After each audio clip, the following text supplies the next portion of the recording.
ce din început ai izbit pe om și l-ai pus pe dânsul ca pe un stăpân al făpturii și ai zis, nu este bine să fie omul singur pe pământ, să-i facem lui ajutor în Diana și dă roabei tale acestea să se plece toate bărbatului său și robului tău acestea să fie ca femei ca să viețuiască după voia ta.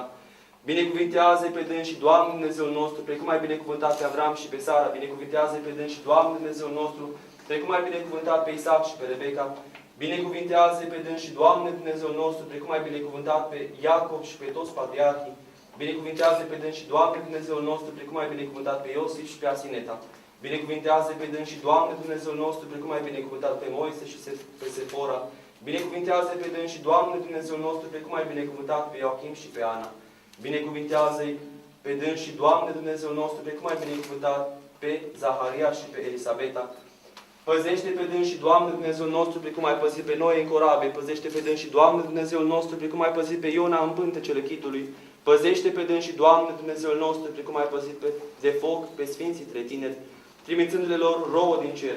Și să vină peste dâns și bucuria aceasta pe care a avut-o fericita Elena când a aflat cinstita cruce. Adu-ți aminte de dâns și Doamne Dumnezeul nostru, precum ți-a adus aminte de Enoch, de Sem, de Elia, la săvârșirea acestei sfinte taine. Adu-ți aminte, Doamne Dumnezeul nostru, și de robul tău acesta, Florin Liviu, și de roaba ta aceasta, Valentina Diana, și binecuvintează pe dânsii.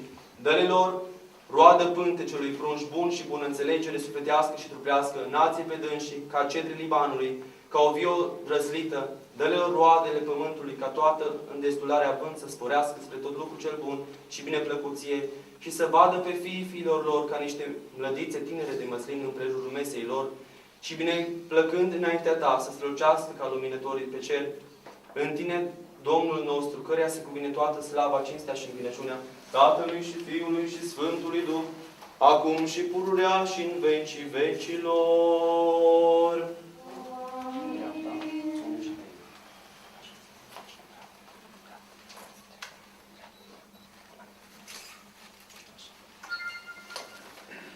Domnului să ne rugăm.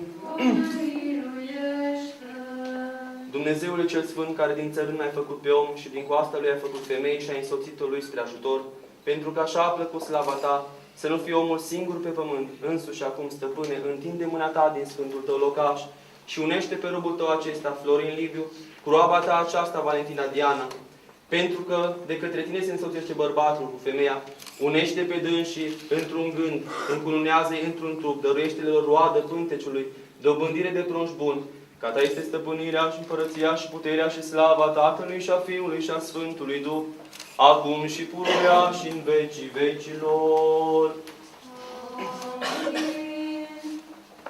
Se cunună robului Dumnezeu Florin Liviu, cu roaba lui Dumnezeu Valentina Diana, în numele Tatălui și al Fiului și al Sfântului Duh. Se cunună robului Dumnezeu Florin Liviu, cu roaba lui Dumnezeu Valentina Diana, în numele Tatălui și al Fiului și al Sfântului Duh. Se cunună robului Dumnezeu Florin Liviu, cu roaba lui Dumnezeu Valentina Diana, în numele Tatălui și al Fiului și al Sfântului Duh.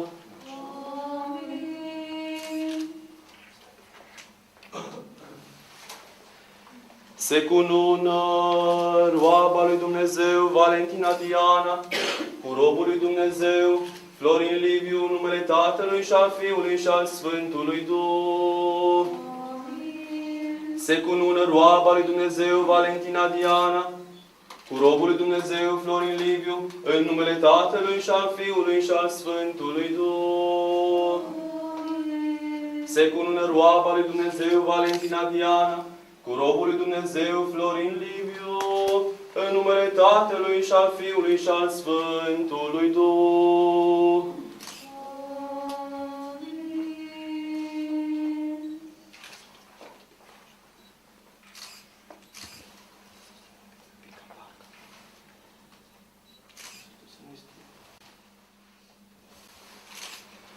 Doamne Dumnezeul nostru, cu mărire și cu cinste, încununează-i pe dânsii.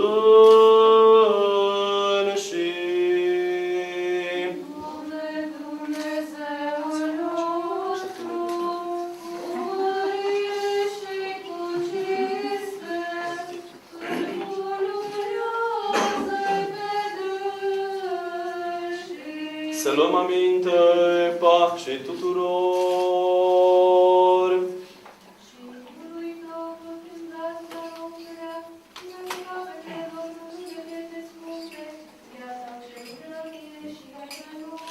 Înțelepciune!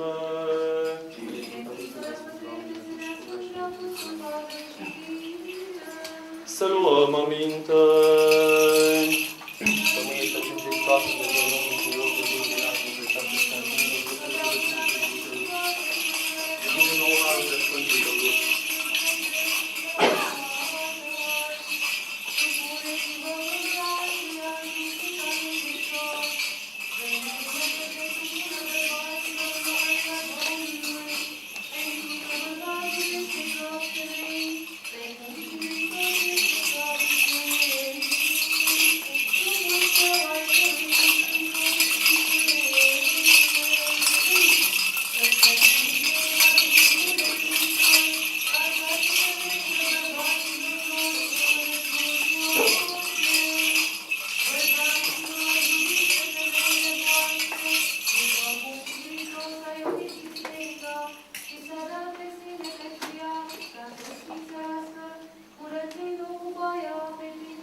Așadar, bărbații sunt datori să-și iubească femeile ca pe înseși trupurile lor.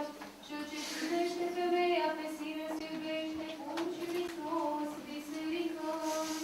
Pentru că suntem mădularea ale trupului Lui, din carnea Lui și din oasele Lui. De aceea va lăsa omul pe tatăl său și pe mama sa și se va linti de femeia sa și vor fi amândoi Lui. Taina aceasta este mare, iar împlită cu Hristos și biserică, astfel și voi Scriptoare așa să-și iubească femeia ca pe sine însuși, iar femeia să se teamă de bărbat. Pace ție, cele ce bine ai vestit!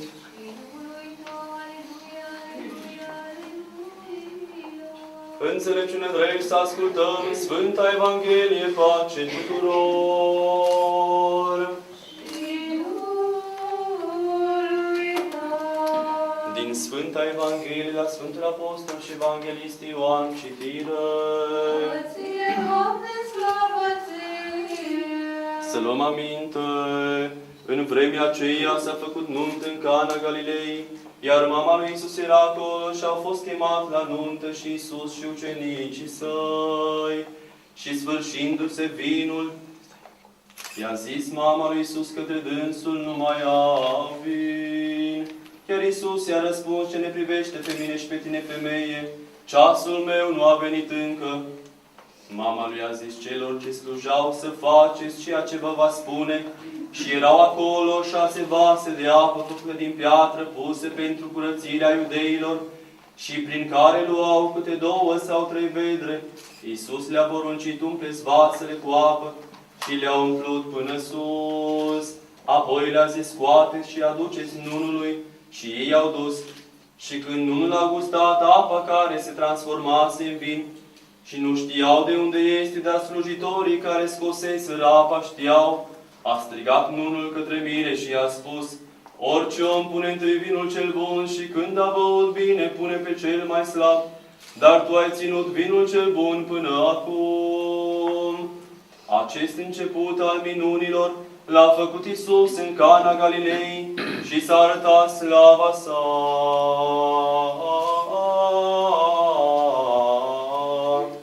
Și a crezut în trânsul ucenicii săi.